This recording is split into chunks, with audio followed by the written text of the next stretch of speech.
Hello welcome to Aamis farm. 9th സ്റ്റാൻഡേർഡിൻ്റെ ഇംഗ്ലീഷിലെ second യൂണിറ്റിലെ ടോൾസ്റ്റോയ് ഫാം എന്ന് പറഞ്ഞ ചാപ്റ്ററാണ് നമ്മൾ ഈ വീഡിയോയിൽ ഡിസ്കസ് ചെയ്യുന്നത് കേട്ടോ. ചാപ്റ്റർ കംപ്ലീറ്റ് ആയിട്ട് എടുക്കുന്നുണ്ട്, അതുപോലെ തന്നെ ക്വസ്റ്റ്യൻ ആൻസേഴ്സും ഇതിൽ ഇൻക്ലൂഡ് ചെയ്യുന്നുണ്ട്. ആക്ടിവിറ്റീസ് നമ്മൾ നെക്സ്റ്റ് വീഡിയോ ആയിട്ട് എന്തായാലും അപ്ലോഡ് ചെയ്യുന്നതായിരിക്കും. എല്ലാവർക്കും അറിയാം നെക്സ്റ്റ് മന്തിൽ നമ്മുടെ ഓണം എക്സാം വരികയാണ്. സോ അതിൻ്റെ മുൻപായിട്ട് നമ്മൾ എല്ലാ ക്വസ്റ്റ്യൻ പേപ്പേഴ്സും മോഡൽ ക്വസ്റ്റ്യൻ പേപ്പേഴ്സും എല്ലാം ആൻസർ ചെയ്യുന്നതായിരിക്കും. സോ അതൊക്കെ കാണാനായിട്ട് നമ്മുടെ ചാനലും സബ്സ്ക്രൈബ് ചെയ്യാം കേട്ടോ. നമുക്ക് സ്റ്റാർട്ട് ചെയ്യാം. We have been moved much by the maternal love shown by the Chinaman's wife. മാതൃത്വം അല്ലെങ്കിൽ ഒരു അമ്മയുടെ സ്നേഹം, ഇതൊക്കെ നമ്മൾ ചൈനാമാൻ്റെ വൈഫിൽ നിന്ന് കഴിഞ്ഞ ചാപ്റ്ററിൽ നിന്ന് അറിഞ്ഞു. Here is the universality of love practised by Gandhiji that embodies all human value. അപ്പോൾ ഇവിടെ എംപോഡീസ് എന്ന് പറഞ്ഞ് ഉൾക്കൊള്ളുക, അതുപോലെ യൂണിവേഴ്സാലിറ്റി എന്ന് പറഞ്ഞു കഴിഞ്ഞാൽ നമ്മളെല്ലാവരെയും എല്ലാവർക്കും സ്നേഹം കൊടുത്ത് എല്ലാം ഷെയർ ചെയ്ത് ജീവിക്കുക. അപ്പോൾ ഈ ഒരു ചാപ്റ്ററിൽ നിന്ന് നമ്മൾ അങ്ങനത്തെ ഒരു സ്നേഹമാണ് മനസ്സിലാക്കേണ്ടത്. നമുക്കറിയാം ഗാന്ധിജി, മഹാത്മാഗാന്ധിജി എല്ലാവരെയും ഒരുപോലെ സ്നേഹിക്കാനും എല്ലാവർക്കും ഒരേ റൈറ്റ്സ് കൊടുക്കാനും ഒരുപാട് ഫ്രീഡത്തിന് മുന്നിൽ നിന്ന ആളാണ്. അപ്പോൾ അദ്ദേഹത്തിൻ്റെ ഒരു ആത്മകഥയാണ് ഇതിൽ പറയുന്നത് കേട്ടോ. This is an extract from Gandhiji's autobiography, the story of my experiment with truth. അപ്പോൾ അദ്ദേഹത്തിൻ്റെ ആത്മകഥയുടെ പേരാണ് അവിടെ തന്നിരിക്കുന്നത്, the story of my experiment with truth, സത്യാന്വേഷണ പരീക്ഷണ കഥകൾ. where he described his life with the inmates of tolstoy farm. Tolstoy ഫാമിലെ ഇൻമേറ്റ് എന്ന് പറഞ്ഞാൽ അന്തേവാസികൾ അല്ലെങ്കിൽ അവിടെ താമസിക്കുന്ന ആൾക്കാർ, അവരുടെ ഒരു ലൈഫിനെ കുറിച്ചിട്ടാണ് ഇതിൽ ഡിസ്ക്രൈബ് ചെയ്യുന്നത്, അവരുടെ ഒപ്പമുള്ള ലൈഫിനെ കുറിച്ചിട്ട്. അപ്പോൾ ഇനി നോക്കാം. ടോൾസ്റ്റോയ് ഫാം മഹാത്മാഗാന്ധിയുടെ ഓട്ടോബയോഗ്രഫിയാണ്. ഇനി Tolstoy farm was a community of Indians started by Gandhiji in Transvaal South Africa in 1910. Tolstoy farm അത് തുടങ്ങിയത് എന്തിൻ്റെയായിരുന്നു? അതൊരു ഇന്ത്യൻ ആൾക്കാർ അല്ലെങ്കിൽ ഇന്ത്യൻസിൻ്റെ ഒരു കമ്മ്യൂണിറ്റി ആയിരുന്നു, കൂട്ടായ്മയായിരുന്നു അത്. ആരാ തുടങ്ങിയത്? നമ്മുടെ ഗാന്ധിജി. എവിടെയായിരുന്നു? സൗത്ത് ആഫ്രിക്കയിലെ ട്രാൻസ്വാൾ എന്ന് പറഞ്ഞ സ്ഥലത്ത് 1910 തുടങ്ങിയത്. It became the head quarters of the campaign of Satyagraha non violence. നമുക്കറിയാം അഹിംസ, അതുപോലെ നമ്മൾ ഒരുപാട് സത്യാഗ്രഹങ്ങൾ നടത്തിയിട്ടുണ്ട്. അതിൻ്റെയൊക്കെ ഒരു ക്യാമ്പയിൻ അല്ലെങ്കിൽ അതിൻ്റെ ഒരു ഹെഡ് ക്വാർട്ടേഴ്സാണ് ഈ ഒരു ക്യാമ്പയിൻ എന്ന് പറയുന്നത്. ക്യാമ്പയിൻ എന്ന് പറഞ്ഞാൽ എന്താ? സത്യാഗ്രഹയുടെ പ്രവർത്തനങ്ങൾ. അപ്പോൾ ഇതൊക്കെ നടക്കുന്നത് ഈ ഒരു ഹെഡ് ക്വാർട്ടേഴ്സിൽ വെച്ചിട്ടാണ്. ഇനി the farm 21 miles away from Johannesburg had been bought by Hermann Kallenbach, one of Gandhiji's supporter. അപ്പോൾ നമ്മുടെ ഈ ഒരു ഫാം ഉണ്ടായിരുന്നത് ജോഹാൻസ്ബർഗിൻ്റെ 21 miles അവേ ആയിരുന്നു, ദൂരെയായിരുന്നു. അവിടുന്ന് 21 miles ദൂരെയായിരുന്നു. ഇനി അവിടെ ഉണ്ടായിരുന്നത് ആരായിരുന്നു അല്ലെങ്കിൽ അത് കൊണ്ടുവന്നത് ആരാണ്? ഹെർമൻ കാലൻബച്ച് ആണ് കൊണ്ടുവന്നത്. അതാരാണ്? വൺ ഓഫ് ഗാന്ധിജി സപ്പോർട്ടർ, ഗാന്ധിജിയുടെ ഒരു സപ്പോർട്ടറായിരുന്നു. Both Kallenbach and Gandhiji were highly impressed എന്ന് പറഞ്ഞാൽ മതിപ്പ് തോന്നിക്കുക, ബൈ ടോൾസ്റ്റോയ് റൈറ്റിംഗ്. അപ്പോൾ ടോൾസ്റ്റോയുടെ റൈറ്റിങ്സ്, നമുക്കറിയാം ടോൾസ്റ്റോയ് ആരാണോ? എഴുത്തുകാരനാണ്. അദ്ദേഹത്തിൻ്റെ റൈറ്റിങ്സിലൊക്കെ ഒരുപാട് മതിപ്പ് തോന്നിയതുകൊണ്ടാണ് ഇവർ രണ്ടാളും കൂടി ടോൾസ്റ്റോയ് ഫാം എന്ന് പറഞ്ഞിട്ട് പേര് കൊടുത്തത്. ലിയോ ടോൾസ്റ്റോയ് എന്നാണ് അദ്ദേഹത്തിൻ്റെ ഫുൾ നെയിം. റഷ്യൻ റൈറ്ററാണ്. വാർ, പീസ്, സമാധാനം, യുദ്ധങ്ങൾ, ഇതിനെ പറ്റിയിട്ടൊക്കെ ഒരുപാട് എഴുത്തുകൾ ആദ്യം എഴുതിയിട്ടുണ്ട്. ഇനി so they decided to name the farm after Tolstoy. The inmate of the farm were schooled by Gandhiji himself. ഇനി അവിടെ ഉണ്ടായിരുന്ന എല്ലാ ആൾക്കാരും, അന്തേവാസികൾ അല്ലെങ്കിൽ അവിടെ താമസിച്ചിരുന്ന എല്ലാ ആൾക്കാരും സ്കൂൾഡ് എന്ന് പറഞ്ഞാൽ പഠിപ്പിച്ചിരുന്നത് നമ്മുടെ ഗാന്ധിജിയായിരുന്നു. ഇനി നമ്മൾ സ്റ്റാർട്ട് ചെയ്യാണ് കേട്ടോ. As the farm grew it was found necessary to make some provision എന്ന് വെച്ചാൽ നിബന്ധനകൾ, for the education of its boys and girls. ആ ഫാം, ഇവിടെ ഫാം എന്ന് പറയുന്നത് പശുക്കൾ അങ്ങനെയുള്ളത് മാത്രമല്ല, ആൾക്കാരുടെ ഒരു ഫാം, കുറേ ആൾക്കാരുണ്ട് അവിടെ, ഇങ്ങനെയുള്ള ജീവികളും ഉണ്ട്. ഓക്കെ, അപ്പോൾ കുറേ ആൾക്കാരുടെ ആ ഒരു ഫാമിലി എപ്പോഴും അദ്ദേഹം നിബന്ധന കൊടുത്തത് എന്തായിരുന്നു? മേക്ക് സം പ്രൊവിഷൻ, കുറച്ച് നിബന്ധനകളൊക്കെ ആൾ വെക്കാൻ ശ്രമിച്ചിരുന്നു. എന്താണ് ഏറ്റവും അത്യാവശ്യം? നെസസറി എന്ന് പറഞ്ഞാൽ അത്യാവശ്യം ആൺകുട്ടികൾക്കും പെൺകുട്ടികൾക്കും ഉള്ള വിദ്യാഭ്യാസമായിരുന്നു, എഡ്യൂക്കേഷൻ ആയിരുന്നു. There were among this Hindu, Musalman, Parsi and Christian boys and some Hindu girls. അപ്പോൾ ഇതിൽ ആരൊക്കെ ഉണ്ടായിരുന്നു? ഹിന്ദുസ് ഉണ്ട്, മുസൽമാൻ ഉണ്ട്, ക്രിസ്ത്യൻസ് ഉണ്ട്, പാർസി റിലീജിയൻസ് ഒക്കെ ഉണ്ടായിരുന്നു. It was not possible and I did not think it necessary to engage special teachers for them. അവിടെ അത് പോസിബിൾ, നടക്കുന്ന കാര്യമല്ല. എന്നാലും അദ്ദേഹത്തിന് ആഗ്രഹം ഉണ്ടായിരുന്നില്ല. എന്തിനെ? ഓരോന്നിനും ഇവരെ പഠിപ്പിക്കാനായിട്ട് ഓരോ ടീച്ചേഴ്സിനെ, സ്പെഷ്യൽ ടീച്ചേഴ്സിനെ കൊണ്ടുവരാൻ ആൾക്ക് ആഗ്രഹം ഉണ്ടായിരുന്നില്ല, ആരും വരില്ല. It was not possible for qualified Indian teachers were scarce, and even when available, none would be ready to go to a place 21 mile distant from Johannesburg on a small salary. അപ്പോൾ അത്രയും qualified ആയിട്ടുള്ള Indian teachers scarce എന്ന് പറഞ്ഞാൽ കുറവായിരുന്നു. അതുമാത്രമല്ല അവർ ഇനിയിപ്പോൾ വരാമെന്ന് നിശ്ചയിച്ചാൽ തന്നെ 21 മൈൽ നമ്മുടെ ജോഹൻസ്ബർഗിൽ നിന്ന് ദൂരെയാണ്, അങ്ങോട്ടൊക്കെ കുറഞ്ഞ സാലറിയിൽ വരാൻ അവർക്ക് പറ്റില്ല. ഇതിലൊരു ന്യൂ വേർഡാണ് സ്കേഴ്സ് എന്ന് പറഞ്ഞിട്ടുള്ളത്. സ്കേഴ്സ് എന്ന് പറഞ്ഞാൽ കുറവായത്, കുറവ്, ചെറുത് എന്നൊക്കെ അർത്ഥം. Also we were certainly not overflowing with money. അതുമാത്രമല്ല, ഓവർഫ്ലോയിങ് വിത്ത് മണി എന്ന് പറഞ്ഞാൽ നമ്മൾ ഓവർഫ്ലോയിങ് എന്ന് പറഞ്ഞാൽ പുഴകളൊക്കെ കവിഞ്ഞൊഴുകുക എന്നൊക്കെ പറയില്ലേ. അപ്പോൾ അവർ പറയണം അതിന് മാത്രമുള്ള ക്യാഷും നമ്മുടെ കയ്യിലില്ല. And I did not think it necessary to import teachers from outside the farm. അതുമാത്രമല്ല, പുറത്തുനിന്ന് ഇമ്പോർട്ട് എന്ന് പറഞ്ഞാൽ ഇറക്കുമതി ചെയ്യുക എന്നർത്ഥം. ഇവിടെ ഉദ്ദേശിക്കുന്നത് എന്താ, പുറത്തുനിന്ന് കുറേ ടീച്ചേഴ്സിനെ കൊണ്ടുവരിക എന്നുള്ളത് അത്യാവശ്യമായിട്ട് എനിക്ക് തോന്നിയിട്ടില്ല. I did not believe in the existing system of education. ഇപ്പം നിലനിൽക്കുന്ന ഈ വിദ്യാഭ്യാസത്തിൻ്റെ രീതികളിലെ സിസ്റ്റം എന്ന് പറയുന്നത് അതാ. ഓക്കെ, വിദ്യാഭ്യാസ രീതികളിൽ എനിക്ക് ഒട്ടും വിശ്വാസമില്ല. And I had a mind to find out by experience and experiment the true system. കറക്റ്റായിട്ടുള്ള വിദ്യാഭ്യാസത്തിൻ്റെ സിസ്റ്റം എന്ന് പറയുന്നത് നമ്മൾ നമ്മുടേതായിട്ടുള്ള എക്സ്പീരിയൻസിലും എക്സ്പെരിമെൻറ്റിലും പരീക്ഷണത്തിലും അതുപോലെ നമ്മുടെ എക്സ്പീരിയൻസ് അനുഭവത്തിൽ നിന്നുമാണ് നമ്മൾ പഠിക്കേണ്ടത്. Only this much I knew that under ideal condition എന്ന് വെച്ചാൽ അനുയോജ്യമായിട്ടുള്ളൊരു condition, true education could be imparted only by the parents. Imparted എന്ന് പറഞ്ഞാൽ പകർന്നു കൊടുക്കുക. And that then there should be the minimum of outside help. That Tolstoy farm was a family. അപ്പോൾ ഇത് നമുക്ക് നിർത്തി പറയാം, അതായിരിക്കും നല്ലത്. Only this much I knew, എനിക്ക് ഇത്ര മാത്രമേ അറിയുള്ളൂ. That under ideal condition true education could be imparted only by the parents. അനുയോജ്യമായിട്ടുള്ളൊരു കണ്ടീഷൻ ഉണ്ടെങ്കിൽ എപ്പോഴും പാരൻസിന് മാത്രമാണ് കറക്റ്റായിട്ടുള്ള എഡ്യൂക്കേഷൻ, വിദ്യാഭ്യാസം കുട്ടികൾക്ക് പകർന്നു കൊടുക്കാൻ പറ്റുള്ളൂ. ഈ വിദ്യാഭ്യാസം എന്ന് പറയുന്നത് അദ്ദേഹം നമ്മൾ പഠിക്കുന്ന ഓരോ ചാപ്റ്റേഴ്സ് മാത്രമല്ല, അതുകൂടാതെ കൾച്ചർ, നമ്മുടെ ഹാബിറ്റ്, അതുപോലെ നമ്മുടെ ഓരോ ശീലങ്ങളെയാണ്. And that then there should be the minimum of outside help. കുറച്ചൊക്കെ പുറമേ നിന്ന് നമുക്ക് ഹെൽപ്പ്, സഹായം കിട്ടും. എങ്ങനെ? That Tolstoy farm was a family. അപ്പോൾ ഇവിടെ ഈ ഒരു ഫാമിലി എന്ന് പറയുന്നത് നമ്മുടെ ടോൾസ്റ്റോയുടെ ആ ഒരു ഫാമിലിയാണ് പറയുന്നത്. In which I occupied the place of the father. അപ്പോൾ ഇവിടെ എൻ്റെ കുട്ടികൾക്ക് ഞാനാണ് അച്ഛനായിട്ട് നിൽക്കുന്നത്. ഒക്യുപ്പൈഡ് എന്ന് പറഞ്ഞാൽ കൈവശം വെക്കുക എന്ന് പറഞ്ഞാൽ ആ സ്ഥാനത്ത് ഞാൻ നിൽക്കുന്നത് ഇപ്പോൾ അച്ഛനായിട്ടാണ്. And that I should so far as possible shoulder the responsibility for the training of the young. ഇവിടുത്തെ ഈ ഒരു കുട്ടികളെ, ഈ ഒരു ചെറിയ കുട്ടികളുടെ എല്ലാ റെസ്പോൺസിബിലിറ്റിയും എല്ലാ ഉത്തരവാദിത്വം ഞാൻ എൻ്റെ തോളിലേറ്റാൻ തയ്യാറാണ്. അപ്പോൾ എന്താ പറയുന്നത്, എഡ്യൂക്കേഷൻ എന്ന് പറയുന്നത് പാരൻസ് പകർന്നു കൊടുക്കേണ്ട ഒന്നാണ്. ഇവിടെ ഈ ഒരു ടോൾസ്റ്റോയ് ഫാമിലുള്ള എല്ലാ കുട്ടികളുടെയും റെസ്പോൺസിബിലിറ്റി, ഉത്തരവാദിത്വം ഞാൻ ഏറ്റെടുത്തിട്ട് അവർക്ക് വേണ്ട വിദ്യാഭ്യാസം കൊടുക്കുമെന്നാണ് പറയുന്നത്. ഇനി the conception no doubt was not without its flaws. ഈ ഒരു കൺസെപ്ഷൻ എന്ന് പറഞ്ഞു കഴിഞ്ഞാൽ എൻ്റെ സങ്കല്പം, ഫ്ലോസ് എന്ന് പറഞ്ഞാൽ എന്താ, ന്യൂനതകൾ, കുറവുകൾ, ഒന്നുമില്ലായ്മ എന്നർത്ഥം. The conception no doubt was not without its flaws. സങ്കല്പം അതിൻ്റെ ന്യൂനതകളില്ലാത്തതായിരുന്നു എന്നതിൽ സംശയമില്ല. ന്യൂനത എന്ന് പറഞ്ഞാൽ കുറവ് കേട്ടോ. All the young people had not been with me since their childhood. They had been brought up in different conditions and environments. അപ്പോൾ എല്ലാ ആൾക്കാരും, എല്ലാ യങ് പീപ്പിൾസും എന്താണ്, എൻ്റെ കൂടെ ഉണ്ടായിരുന്നില്ല അവരുടെ ചൈൽഡ്ഹുഡിൽ. എപ്പോഴാണ് ഉണ്ടായിരുന്നത്?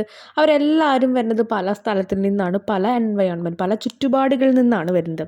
And they did not belong to the same religion. എല്ലാവരും ഒരേ റിലീജിയനായിരുന്നോ, ഒരേ മതമായിരുന്നോ? അല്ല. How could I do full justice to the young people the circumstances even I assumed the place of pater family. അപ്പോൾ ഇവിടെ how could I do full justice എന്ന് പറയുമ്പോൾ, ജസ്റ്റിസ് എന്ന് പറഞ്ഞാൽ നമുക്കറിയാം നീതിന്യായം. എങ്ങനെയാണ് ഞാൻ എല്ലാ നീതിന്യായം എല്ലാവർക്കും കൊടുക്കുക? അവർ ഓരോ സാഹചര്യത്തിലാണ്. ഈവൻ ഇഫ് ഐ assumed എന്ന് പറഞ്ഞാൽ ഏറ്റെടുക്കുക, ദ പ്ലേസ് ഓഫ് പാറ്റർ ഫാമിലീസ് എന്ന് പറഞ്ഞാൽ കുടുംബനാഥനായിട്ട് ഞാൻ നിന്നാലും എന്താണ്, എല്ലാവർക്കും വേണ്ട നീതിന്യായം എങ്ങനെയാണ് കൊടുക്കുക എന്നാണ് ചോദിച്ചിരിക്കുന്നത്. ഇവിടെ പാറ്റർ ഫാമിലി എന്ന് പറഞ്ഞാൽ കുടുംബനാഥൻ എന്നർത്ഥം. But I had always given the first place to the culture of the heart or the building of character. പക്ഷേ ഞാൻ എപ്പോഴും കൊടുത്തിരിക്കുന്ന ഫസ്റ്റ് സ്ഥാനം എന്തിനായിരുന്നു? സംസ്കാരത്തിന്. നമ്മുടെ മനസ്സിൻ്റെ ഒരു സംസ്കാരമുണ്ട്, അല്ലെങ്കിൽ ഒരാളുടെ ക്യാരക്ടർ എങ്ങനെയാണ് ബിൽഡ് ചെയ്യുക എന്നുള്ളതാണ്, സ്വഭാവം എങ്ങനെയാണ് ഒരാൾ വളർത്തിയെടുക്കേണ്ടത് എന്നതിനായിരുന്നു ഞാൻ ഫസ്റ്റ് വാല്യൂ കൊടുത്തിരുന്നത്. ഇത് ഇമ്പോർട്ടൻ്റ് ആയിട്ടുള്ള ലൈനാണ് കേട്ടോ.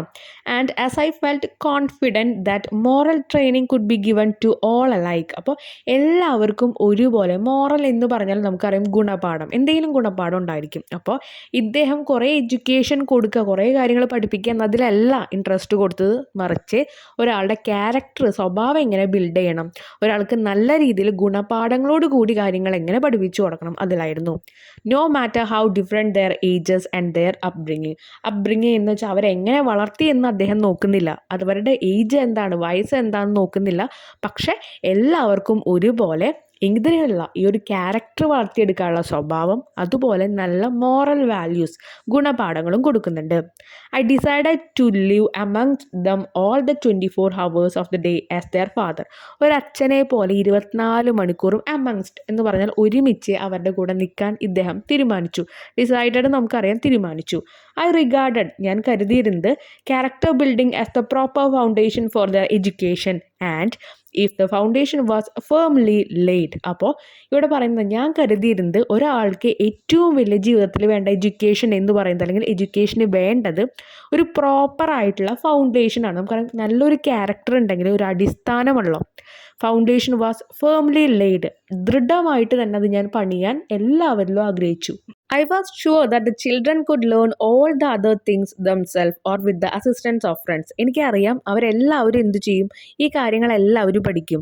ഒന്നുമില്ലെങ്കിൽ അവർ ഒറ്റയ്ക്ക് പഠിക്കും, അല്ലെങ്കിൽ ആരുടെയും സഹായത്താൽ അവർ പഠിക്കും. എന്താണ് പഠിക്കേണ്ടത്? ഒരു നല്ല ക്യാരക്ടർ എങ്ങനെ ഉണ്ടാക്കി കൊടുക്കണം, അതാണ് അതിൻ്റെ അടിത്തറ എന്ന് പറയുന്നത്. അത് ദൃഢമായിട്ട് ഫേംലി അത് ആദ്യം ബിൽഡ് ചെയ്യുക, അതിനുശേഷം അവർക്ക് നല്ലൊരു ലൈഫ് ഉണ്ടാവും. ഇനി but as I fully appreciated the necessity. ഈ അപ്രിഷിയേറ്റഡ് എന്ന് പറഞ്ഞാൽ അഭിനന്ദിക്കുക എന്നായിരിക്കും നിങ്ങൾ കേട്ടിട്ടുണ്ടായിരിക്കുക. ഒരു വേർഡിന് തന്നെ പല മീനിങ് ഇംഗ്ലീഷിൽ വരുന്നുണ്ട് കേട്ടോ. അപ്പോൾ ഇതിനുള്ള വേറൊരു മീനിങ് വിലമതിക്കുക. അപ്പോൾ but as I fully appreciated the necessity of a literacy training in addition, I started some classes with the help of Mr Kallenbach and Pragji Desai. അപ്പോൾ അദ്ദേഹം എന്താ ചെയ്ത്, അദ്ദേഹത്തിന് അറിയാം ഈ ഒരു എഡ്യൂക്കേഷൻ ലിറ്ററേസി എന്ന് പറയുന്നതും എന്ത് വേണം, ലൈഫിൽ വേണം. ക്യാരക്ടർ മാത്രം ഉണ്ടായി മതി എന്നല്ല, ലിറ്ററേസിയും കൂടി വേണം. അതുകൊണ്ട് ആൾ എന്ത് ചെയ്തു, കുറച്ച് ക്ലാസ്സസ് ഒക്കെ ആരുടെ ഹെൽപ്പോട് കൂടി ചെയ്തു, നമുക്കറിയാം മിസ്റ്റർ കാലൻബച്ചും അതുപോലെ പ്രജി ദേശായിയുടെ ഹെൽപ്പോട് കൂടി അദ്ദേഹം ചെയ്തു. Nor did I under rate the building up of the body. Under rate എന്ന് പറഞ്ഞാൽ വില കുറച്ച് മതിക്കുക, അധികം വില കൊടുക്കുന്നില്ല എന്നൊക്കെ ഒരു മീനിങ്. ഇവിടെ നോർ എന്നാ പറഞ്ഞേ, എന്നാൽ ഇല്ല എന്നർത്ഥം, വേണ്ട, ഇല്ല, അങ്ങനെ. അപ്പോൾ അവർക്ക് ഈ ക്ലാസ് കൊടുക്കുന്നുണ്ട്, ക്യാരക്ടർ ബിൽഡ് ചെയ്യാനൊക്കെ പറയുന്നുണ്ടെങ്കിലും അവരുടെ ശരീരം സംരക്ഷിക്കാനും കാര്യങ്ങൾക്കൊന്നും ആരെന്ത് ചെയ്യുന്നില്ല, അതിന് വില കുറച്ച ആൾ കാണുന്നില്ല. അവരും എന്ത് വേണം, അവർക്കും ഗെയിംസൊക്കെ കളിക്കണം, അവരുടെ ശരീരം നോക്കണം. അതിനായിട്ട് ആൾ എന്ത് ചെയ്തു, this they got in the course of there daily routine. അപ്പോൾ അവർക്കിപ്പോൾ ബോഡി ബിൽഡ് ചെയ്യണം എന്നുള്ള ആഗ്രഹങ്ങളുണ്ടാവും, അതിന് ഒരിക്കലും അതിനെ വിലമതിച്ച് കുറച്ച് കാണിക്കുന്നുമില്ല, ഒരു തടസ്സവും നിൽക്കുന്നില്ല. പകരം അവർക്ക് ഇതെങ്ങനെ കിട്ടിയിരിക്കുന്നത്, ഈ ബോഡി ബിൽഡ് ചെയ്യാനൊക്കെ അവർ കിട്ടിയിരിക്കുന്നത് ഓരോ ദിവസത്തെ റുട്ടീൻസിലും എന്ന് പറയുമ്പോൾ ഓരോ ദിവസം അവർ ചെയ്യുന്ന കാര്യങ്ങളിൽ നിന്നും അവർക്ക് കിട്ടുന്നുണ്ട്. എങ്ങനെ? For there were no servants on the farm. First of all ഫാമിൽ ഒരു സെർവൻസും വേലക്കാരും ഉണ്ടായിരുന്നില്ല. And all the work from cooking down to scavenging. Scavenging എന്ന് പറഞ്ഞാൽ വൃത്തിയാക്കുക. അപ്പോൾ കുക്കിംഗ് തൊട്ട് വൃത്തിയാക്കുന്നത് വരെ ആരാ ചെയ്തിരുന്നത്, was done by the inmates. അവിടെ ഉണ്ടായിരുന്ന ആ കൂടെ താമസിച്ചിരുന്ന ആൾക്കാരാണ്. അപ്പോൾ അതിൽ പെൺകുട്ടികളും ആൺകുട്ടികളും എല്ലാവരും പെട്ടു. There were many fruits trees to be looked after and enough gardening to be done as well. കുറേ ഫ്രൂട്ട്സിൻ്റെ കുറേ പ്ലാന്റ്സ് ട്രീസൊക്കെ അവിടെ ഉണ്ടായിരുന്നു. അത് അവർക്ക് എന്ത് ചെയ്യും, അവർക്ക് വെള്ളം ഒഴിച്ചു കൊടുക്കലും അവിടെ എന്താ പറയുക കുഴി പറക്കലും കള പറക്കലും അങ്ങനെ കുറേ കാര്യങ്ങളായിട്ട് ഇവർ എപ്പോഴും ബിസി ആയിരുന്നു. ഗാർഡനിങ് ഉണ്ടായിരുന്നു. Mr Kallenbach was fond of gardening and had gain some experience of this work in one of the governmental model garden. അപ്പോൾ ഇതിനു മുൻപ് നമ്മുടെ ആ ഒരു കാലൻബർഗിനെ ഒരു ഗവൺമെൻറ് ഗാർഡനിൽ ആൾ വർക്ക് ചെയ്തിട്ടുണ്ട്. അപ്പോൾ അതിൻ്റെ എക്സ്പീരിയൻസ് ഒക്കെ അറിയാം. അത് വെച്ചിട്ട് ആൾ എന്ത് ചെയ്തു, അവിടെ പല വെറൈറ്റി ഓഫ് ഗാർഡനിങ്ങും കാര്യങ്ങളൊക്കെ ചെയ്യുന്നുണ്ടായിരുന്നു. It was ഒബ്ലിഗറ്ററി. ഒബ്ലിഗറ്ററി എന്ന് പറഞ്ഞാൽ ചുമതല, എല്ലാവർക്കും ചുമതല ഉണ്ടായിരുന്നു. On all young and old, ചെറുപ്പക്കാരെന്നോ വയസ്സായ ആൾക്കാരെന്നോ ഒന്നും ഉണ്ടായിരുന്നില്ല. Who were not engaged in the kitchen, അടുക്കളയിൽ എൻഗേജ്ഡ് അല്ലാത്ത ആൾക്കാർക്ക് to give some time to gardening. ആ ഒരു പൂന്തോട്ടം നനയ്ക്കണേന് അവർ കുറച്ച് സമയം കൊടുക്കണം എന്നുള്ളത് നിർബന്ധമായിരുന്നു, ചുമതലയായിരുന്നു, അല്ലെങ്കിൽ നിർബന്ധമാണ് എന്നൊരു മീനിങ് ഉണ്ട്. The children had the lion's share of this work which included digging Pitt's, felling timber and lifting load. ഇനി കുട്ടികൾ ഏറ്റവും കൂടുതൽ എന്താ പറയുക, ഒരു സമൂഹത്തിൻ്റെ ഷെയർ എന്ന് പറയുന്ന പോലെ അത്രയും കരുത്ത് കൊടുത്ത് ചെയ്തിരുന്ന കാര്യങ്ങൾ എന്താണ്, ഡിഗിങ് പിറ്റ്, ഡിഗിങ് കുഴിക്കൽ, പിറ്റ്സ് കുഴി, കുഴി കുഴിക്കുക, ഫെല്ലിംഗ് ടിമ്പർ എന്ന് പറഞ്ഞാൽ വെട്ടിയെടുക്കുക, ടിമ്പർ മരങ്ങൾ വെട്ടുക, ലിഫ്റ്റിംഗ് കയറ്റുക, ലോഡ്സ് ചുമട് കയറ്റുക, അങ്ങനെയുള്ള പണികളാണ് അവർക്ക്. ഈ പണികളൊക്കെ ചെയ്താൽ തന്നെ അവരെന്ത് ചെയ്യും, അവർക്ക് ബോഡി ബിൽഡ് ചെയ്യും, നല്ല എക്സസൈസ് കിട്ടി. ഇതൊക്കെ അവർ സന്തോഷിച്ച് ചെയ്തിരുന്ന കാര്യങ്ങളാണ് കേട്ടോ. This gave dum ample exercise. അപ്പോൾ എന്ത് ചെയ്തു, ഇത് ധാരാളം ഒരു എക്സസൈസും കൂടി അവർക്ക് കൊടുത്തു. ദേ took delight in the work. Delight എന്ന് പറഞ്ഞാൽ ഏറ്റവും കൂടുതൽ സന്തോഷത്തോട് കൂടിയിട്ടാണ് അവർ ഈ വർക്കൊക്കെ ചെയ്തിരുന്നത്. And so they did not generally need any other exercise or game. അതുകൊണ്ട് തന്നെ വേറെ കൂടുതലായിട്ടൊരു എക്സസൈസോ ഗെയിമോ അവർക്ക് നിൽക്കേണ്ട ആവശ്യമില്ല. ഈ ഒരു വർക്കുകളും കാര്യങ്ങളും ചെയ്താൽ മതി. സന്തോഷത്തോടു കൂടി ചെയ്യുന്ന കാരണം ഇത് അവർക്കൊരു ഗെയിമുമായിട്ട് മാറി. Of course some of them and some time all them malingered and shirked. Malingered എന്ന് പറഞ്ഞാൽ രോഗമുണ്ടെന്ന് നടിച്ചു കിടക്കുക, ഷിർക്ഡ് എന്ന് പറഞ്ഞാൽ ജോലി ഉഴപ്പുക. അപ്പോൾ കുറേ സമയത്തൊക്കെ ഇവർ എന്ത് ചെയ്യും, രോഗമുണ്ടെന്നൊക്കെ അഭിനയിച്ച് കിടക്കും, ചിലപ്പോൾ ജോലിയൊക്കെ ഉഴപ്പി നിൽക്കാറുണ്ട്. എന്നും ഭയങ്കര ആക്റ്റീവായിട്ട് നിൽക്കലല്ല, കുറേ കളിത്തമാശകൾ ഇതിൻ്റെ ഇടയിൽ അവർ കാണിക്കുന്നുണ്ട്. Sometimes I connived at their pranks. Connived എന്ന് പറഞ്ഞാൽ കണ്ടില്ലെന്ന് നടിക്കാറുണ്ട്. പ്രാങ്ക്സ് കുസൃതിത്തരം, എന്തെങ്കിലുമൊക്കെ കള്ളത്തരങ്ങളും കളിപ്പിക്കുന്ന തരത്തിലൊക്കെ കാണിക്കുമ്പോൾ കണ്ടില്ലെന്ന് നടിക്കാറുണ്ട്. ആരെയും നമ്മുടെ Gandhiji. But often I was strict with them. പക്ഷെ എന്നാലും ഞാൻ അവരുടെ അടുത്ത് സ്ട്രിക്റ്റ് ആയിട്ട് നിൽക്കും. I dare say they did not like the strictness but I do not recollect their having resisted it. എനിക്ക് നല്ല ധൈര്യത്തോട് തന്നെ പറയാൻ പറ്റും അവർക്ക് ഇതൊന്നും ഇഷ്ടമല്ല, ഈ ഒരു സ്ട്രിക്ട്നെസ് ഒന്നും ഇഷ്ടമല്ല എന്നുള്ളത് അറിയാം. പക്ഷേ അവർ ഒരിക്കൽ പോലും അതിനെ എതിർത്ത് നിന്നിട്ടില്ല. ഇങ്ങനെ ഓരോ കാര്യങ്ങൾ ചെയ്യാൻ പറയുമ്പോൾ അവർ ഓരോ കള്ളത്തരങ്ങളൊക്കെ കാണിക്കും, അതൊക്കെ എനിക്ക് അറിയാം. എന്നാലും അവരിതിനൊന്നും എതിർത്ത് നിന്നിട്ടില്ല. Whenever I was strict, I would, by argument, convince them that it was not right to play with one's work. അപ്പോൾ പറയാറുണ്ട്, ഇവരിങ്ങനെ കളിച്ച് നിൽക്കുമ്പോൾ പറയാറുണ്ട്, അദ്ദേഹം എന്താ പറയാറ്, നിങ്ങൾ ഇങ്ങനെ ഓരോ വർക്കിൽ നിന്ന് ഇങ്ങനെ കളിച്ച് ഇടിച്ച് നിൽക്കുകയല്ല ചെയ്യുക, കറക്റ്റായിട്ട് കാര്യങ്ങൾ ചെയ്യണമെന്ന് അവരെ കൺവൈൻസ് ചെയ്യിപ്പിക്കാറുണ്ട് പറഞ്ഞിട്ട്. The conviction would, however, be short-lived. The next moment, they would again leave their work and go to play.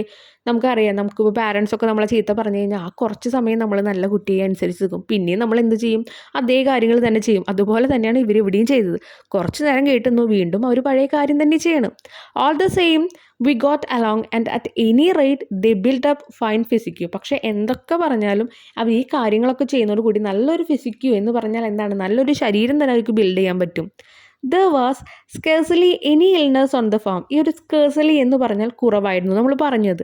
അവർക്ക് അതുകൊണ്ട് തന്നെ ഒരു അസുഖങ്ങളും ഈ ഫാമിലുള്ള കുട്ടികൾക്കും ആൾക്കാർക്കും വയസ്സായ ആൾക്കാർക്കൊക്കെ കുറവായിരുന്നു. Though it must be said that good air and water and regular hours of food were not a little responsible for this. ഇതിനെ ഉത്തരവാദികൾ ആരായിരുന്നു? ചെറിയ ഉത്തരവാദിത്വമൊന്നുമല്ല, നല്ല കാറ്റ്, നല്ല എയർ ഉണ്ടായിരുന്നു അവർക്ക്, നല്ല ശുദ്ധമായ വെള്ളം ഉണ്ടായിരുന്നു, അതുപോലെ റെഗുലർ ഹവേഴ്സ്, കറക്റ്റായിട്ട് ടൈമിലുള്ള ഭക്ഷണം, ഇതൊക്കെ അതിന് ചെറിയ പങ്കൊന്നല്ല വഹിച്ചേക്കുന്നത്. നല്ല ഉത്തരവാദിത്വം തന്നെയാണ് ഇവരുടെ വകയും കിട്ടിയിരിക്കുന്നത്. എന്തിന്? ആരോഗ്യപരമായിട്ട് അസുഖങ്ങളൊന്നും ഇല്ലാതെ നടക്കാനായിട്ട്. A word about vocational training. It was my intention to teach every one of the youngsters some useful manual vocation. ഈ വൊക്കേഷണൽ ട്രെയിനിങ് എന്ന് പറഞ്ഞാൽ തൊഴിൽപരമായിട്ടുള്ള പരിശീലനങ്ങൾ. നമുക്കറിയാം, നമ്മളിപ്പോൾ കാർപ്പൻട്രി എന്നൊക്കെ പറയുന്നത് നമ്മളെന്താ, ആ ഒരു ആശേരിപ്പണി, അതെന്താണ്, നമുക്ക് ജോലിക്ക് വേണ്ടിയിട്ട് നമ്മൾ പഠിക്കുന്ന ഒരു കാര്യമാണ്. അതുപോലെ കറക്റ്റ് ഈ ഒരു പഠിപ്പ് കഴിഞ്ഞാൽ ജോലി, അങ്ങനെയുള്ള എന്തെങ്കിലും ട്രെയിനിങ് അവർക്ക് കൊടുക്കണമെന്ന് ഞാൻ വിചാരിച്ചിട്ടുണ്ടായിരുന്നു. അങ്ങനെയാണ് ഈ യങ്സ്റ്റേഴ്സിനെ അങ്ങനെയുള്ള കുറച്ച് കോഴ്സസ് മീൻസ് അങ്ങനെയുള്ള കുറച്ച് തൊഴിലുകൾ അല്ലെങ്കിൽ അങ്ങനെയുള്ള പരിശീലനങ്ങൾ ഞാൻ കൊടുക്കാൻ തീരുമാനിച്ചത്. For this purpose, Mr. Callenbach went to a Trappist monastery and returned having learned shoemaking. ഇതിനായിട്ട് നമ്മുടെ കാലൻബക്ക് എന്ത് ചെയ്തു, അദ്ദേഹം പോയിട്ട് ഷൂ മേക്കിംഗ് പഠിച്ചിട്ട് വന്നു. I learned it from him and taught the art of such as were ready to take it up. എന്ത് ചെയ്തു, അവിടെ വന്നിട്ട് ഇദ്ദേഹം ഇതെന്ത് ചെയ്തു, ഗാന്ധിജിക്ക് പഠിപ്പിച്ചു കൊടുത്തു. ഗാന്ധിജിയും കൂടി ഇത് ബാക്കി എല്ലാ കുട്ടികളിലേക്കും എത്തിച്ചു. Mr Kallenbach had some experience of carpentry. അതുമാത്രമല്ല, ഇദ്ദേഹത്തിന് പിന്നെ കുറച്ച് കാർപ്പൻട്രി, നമ്മളിപ്പോൾ പറഞ്ഞല്ലോ ആശേരിപ്പണി ചെയ്തിട്ടുള്ള ഒരു വശമുണ്ട്. And there was another inmate who knew it. അതുമാത്രമല്ല, അവിടെ വേറൊരു അന്തേവാസിക്ക്, അവിടെ താമസിക്കുന്ന ഒരാൾക്കും ഇതറിയാം. So we had a small class in carpentry, cooking, almost all the youngsters knew. അപ്പോൾ എന്ത് ചെയ്തു, കാർപ്പൻട്രിയിലേക്കും അവരെന്ത് ചെയ്തു, അവരെല്ലാവരും കൂടി അത് പഠിപ്പിക്കാൻ തുടങ്ങി. അതുമാത്രമല്ല, പിന്നെ കുക്കിംഗ് എല്ലാവർക്കും പിന്നെ അറിയാം, കാരണം ഇവരെല്ലാവരും കൂടിയിട്ടാണ് ചെയ്യാറുള്ളത്. അപ്പോൾ ഇതാണ് നമുക്ക് തൊഴിലധിഷ്ഠമായിട്ടുള്ള ഓരോ പരിശീലനങ്ങൾ എന്ന് പറയുന്നത്. ഇത് കഴിഞ്ഞാൽ അവർക്ക് വേറെ ഒന്നും കിട്ടിയില്ലെങ്കിലും ജോലിക്ക് ഇങ്ങനെയുള്ള വശങ്ങളിൽ പോവാം. All this was new to them. ഇതെല്ലാം അവർക്ക് പുതിയതായിരുന്നു. They had never even dreamt that they would have to learn this thing someday. അവരാരും സ്വപ്നത്തിൽ പോലും വിചാരിച്ചിട്ടുണ്ടാവില്ല ഇതൊക്കെ താങ്കൾ ഒരു ദിവസം പഠിക്കണം എന്നുള്ളത്. For generally, the only training that Indian children received in South Africa was in the 3 R's. അവിടെ സൗത്ത് ആഫ്രിക്കയിൽ, ഇത് നമ്മൾ പറഞ്ഞു സൗത്ത് ആഫ്രിക്കയിലാണ് ഈ ടോൾസ്റ്റോയ് ഫാം ഉണ്ടായിരുന്നത്. അവിടെ ആകെ കൂടി കുട്ടികൾ, ഇന്ത്യൻ ചിൽഡ്രൻസ് പഠിച്ചിരുന്നത് 3 R's എന്നുള്ള കാര്യങ്ങൾ മാത്രമായിരുന്നു. ഈ 3 R'സിൽ വരുന്നതാണ് റീഡിങ്, റൈറ്റിംഗ്, അരിത്തമെറ്റിക്. അപ്പോൾ ഇത് നമ്മൾ 6 വെച്ചിട്ടാണ് അവർക്ക് പറഞ്ഞു കൊടുത്തിരുന്നത് കേട്ടോ. അപ്പോൾ അതിനാണ് ഈ 3 R's എന്ന് പറഞ്ഞിരിക്കുന്നത്. ഇനി on Tolstoy farm we made it a rule that the youngsters should not be asked to do what the teachers did not do. അപ്പോൾ ഇവിടെ നമ്മൾ പഠിപ്പിച്ചു കൊടുത്തിരിക്കുന്ന ഒരു നിയമം എന്ന് പറയുന്നത്, ടീച്ചേഴ്സ് ചെയ്യാത്തതൊന്നും നിങ്ങൾ ചെയ്യാൻ പാടില്ല. ടീച്ചേഴ്സ് ചെയ്യുന്ന കാര്യങ്ങളെ നിങ്ങൾക്കും അവിടെ ചെയ്യാനുള്ളൂ. ടീച്ചേഴ്സ് ചെയ്യാത്ത കാര്യങ്ങളൊന്നും നിങ്ങൾ അവിടെ ചെയ്യാൻ പാടില്ല. അതാണ് അവിടുത്തെ റൂൾ എന്ന് പറയുന്നത്. And therefore, when they were asked to do any work, there were always a teacher cooperating and actually working with them. അതുകൊണ്ട് തന്നെ എപ്പോഴും അവർ വർക്ക് ചെയ്യണ സമയത്ത് അവിടെ ഏതെങ്കിലും ഒരു ടീച്ചറെങ്കിലും ഉണ്ടായിരിക്കും. എന്നിട്ട് അവർ ഒരുമിച്ചാണ് ആ കാര്യങ്ങൾ ചെയ്യുക. വർക്ക് എന്ന് പറയുന്നത് അവിടെ എന്ത് ട്രെയിനിങ് പരിശീലിക്കുകയാണെങ്കിലും വേറെ എന്ത് കാര്യം ചെയ്യുകയാണെങ്കിലും. Hence whatever the youngster they learn cheerfully. എന്തൊക്കെയാണോ അവർ പഠിക്കുന്നത് അവിടുന്ന് പഠിച്ചതൊക്കെ അവർ സന്തോഷത്തിലായിരുന്നു എല്ലാം പഠിച്ചത്. അപ്പോൾ ഇത്രയാണ് ഈ ചാപ്റ്ററിൽ വരുന്ന കാര്യങ്ങൾ കേട്ടോ. അപ്പോൾ ഇവിടെ ബേസിക് ആയിട്ട് പറയണത് എന്താണ്, ഒരാൾക്ക് കിട്ടേണ്ട എഡ്യൂക്കേഷൻ എന്ന് പറയുന്നത് നമ്മൾ കുറേ കണക്ക് കൂട്ടാൻ പഠിച്ചു, കുറേ ഹിസ്റ്ററി പൊളിറ്റിക്സ് പഠിച്ചു എന്നതിലല്ല. അതൊക്കെ പഠിക്കണം, പക്ഷെ അതിലുപരി ഒരു നല്ല ക്യാരക്ടർ എങ്ങനെ ഉണ്ടാക്കാം, അതിലൂടെ നമുക്കിപ്പോൾ ഒരു ക്യാരക്ടർ പണിത് നമ്മൾ അത്യാവശ്യം ഏജ് ആകുമ്പോൾ നമുക്ക് എങ്ങനെ ജീവിക്കാം. എല്ലാവർക്കും ജോലി കിട്ടണമെന്നില്ല, കുറേ പേർക്ക് ചിലപ്പോൾ എഡ്യൂക്കേഷൻ ഫീൽഡിൽ പോയിട്ട് ജോലി കിട്ടണമെന്നില്ല. അങ്ങനെയാണെങ്കിൽ അവർക്കൊരു കൈത്തൊഴിൽ വേണം.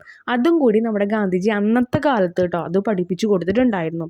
ഓക്കെ, അപ്പോൾ ഇത്രയാണ് നമ്മുടെ ഈ ചാപ്റ്ററിൽ വരുന്നത്. ഇനി ഇതിൽ പറയുന്നത് എന്താ, കൂടുതൽ എഡ്യൂക്കേഷനെ പറ്റിയിട്ടാണ് പറയുന്നത്. ഒരാൾക്ക് കുറേ എഡ്യൂക്കേഷൻ കിട്ടിയോണ്ട് നല്ലൊരു മനുഷ്യനാവണം എന്നില്ല, പക്ഷെ ഒരു നല്ല ക്യാരക്ടർ ബിൽഡ് ചെയ്ത് കഴിഞ്ഞാൽ ആൾ എവിടെ പോയാലും നല്ലൊരു മനുഷ്യനായിട്ട് നിൽക്കും. ഇനി ഇതിലെ ക്വസ്റ്റ്യൻ ആൻസേഴ്സ് ആണ്. First one, who were the inmates of the Tolstoy farm. Tolstoy ഫാമിൽ ഉണ്ടായിരുന്നത് അവിടുത്തെ അന്തേവാസികൾ ആരായിരുന്നു? The inmates of the Tolstoy farm were people of different religion. പല റിലീജിയനിലുള്ള ആൾക്കാരായിരുന്നു. ഹിന്ദുസ് ഉണ്ട്, മുസ്ലിംസ് ഉണ്ട്, പാർസീസ് ഉണ്ട്, ക്രിസ്ത്യൻസ് ഉണ്ട്. ഇനി why couldn't Gandhiji appoint special teachers for Indian students. ഇന്ത്യൻ സ്റ്റുഡൻസിനായിട്ട് കുറച്ച് സ്പെഷ്യൽ ടീച്ചേഴ്സിനെ എന്തുകൊണ്ടാണ് ഗാന്ധിജി അവിടെ വെക്കാതിരുന്നത്?